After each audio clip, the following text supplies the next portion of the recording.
A somewhat comical unveiling of a comedy genius. It's taken 10 years for the Finchley Society to raise funds for their ode to its first president. They don't write numbers like that anymore. Spike Milligan, here on The Goon Show he created for BBC Radio in the 50s. Congratulations, for the second time, you've just won.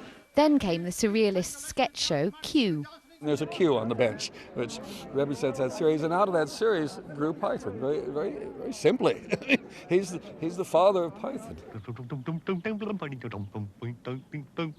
He was dangerous to interview, and he deliberately set out to be that kind of maverick in the studio. And he was often brilliant. Sometimes he wasn't. Sometimes he was in a fit of depression that all his life he carried with him, and he could be terribly morose. But in the main, he was what he is, one of the great comic geniuses of our time. His manager, Norma Farn, said he hit the lows lower than we do, but he also got more out of a sunset than we do. I miss him very much indeed, because he did make me laugh, and a lot of people don't think he was a generous man in praise and stuff like that. He was. He used to sort of encourage me, read my books. I don't think I would have gone on to be a writer if I hadn't met him. I'm not frightened of pussycats. They only eat up mice and rats. But a hippopotamus could eat the lot of us. And of course he was a poet. Said Hamlet to Ophelia, "I'll make a sketch of thee. What kind of pencil shall I choose? To be or not to be?" Spike was also a passionate environmentalist.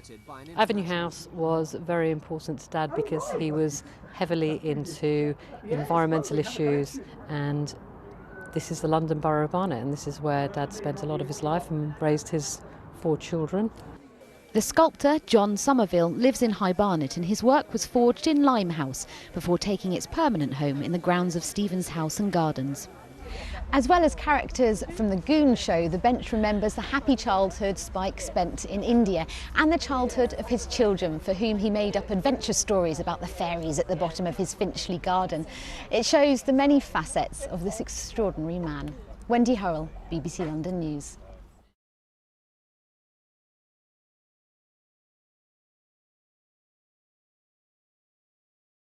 Tonight, who is one of Britain's most loved comedians, Spike Milligan was well known for many things, including his radio programme, The Goon Show, and of course for his performances. But less well known was his deep involvement with his local community in Finchley.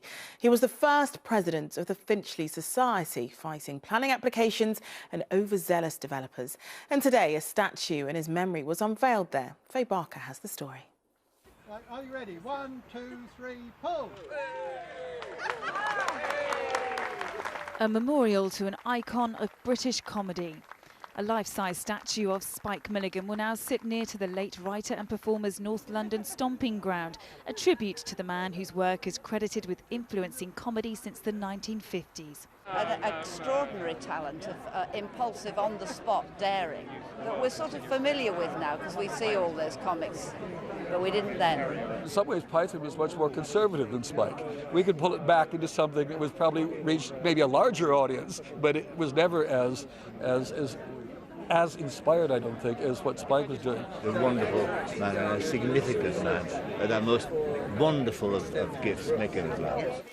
Spike Milligan's humour was described as zany and surreal, and it was hugely influential. I've always thought the funniest thing in the world is the Pope being hit with the custard pie in the middle of High Mass. That, to me, is hysterical.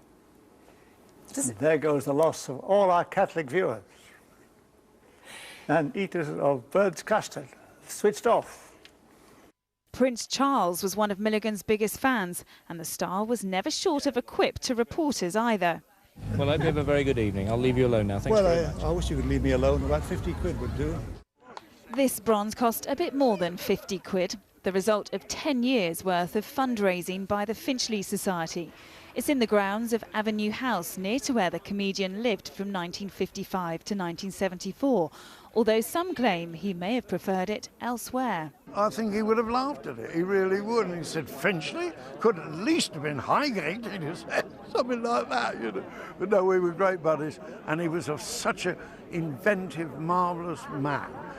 It's likely a seat next to this marvellous man will soon become one of the most popular spots in London. Faye Barker, ITV News.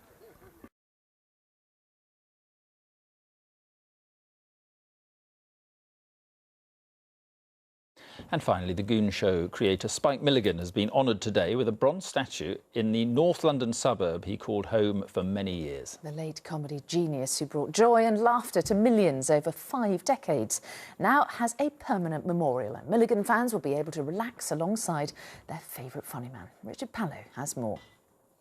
Spike Milligan used to love nothing more than creating a bit of comic chaos. So he would have rather enjoyed the build-up to the unveiling. 1, 2, 3, pull! That mischievous smile suggesting he'd almost orchestrated it himself. He's got an impish grin on his face. Either that or he's not feeling too good. No, it's interesting. It's a lovely depiction of him. One of my favourite men, hero and a friend. The dozen years since his death have not eroded his appeal or zaniness.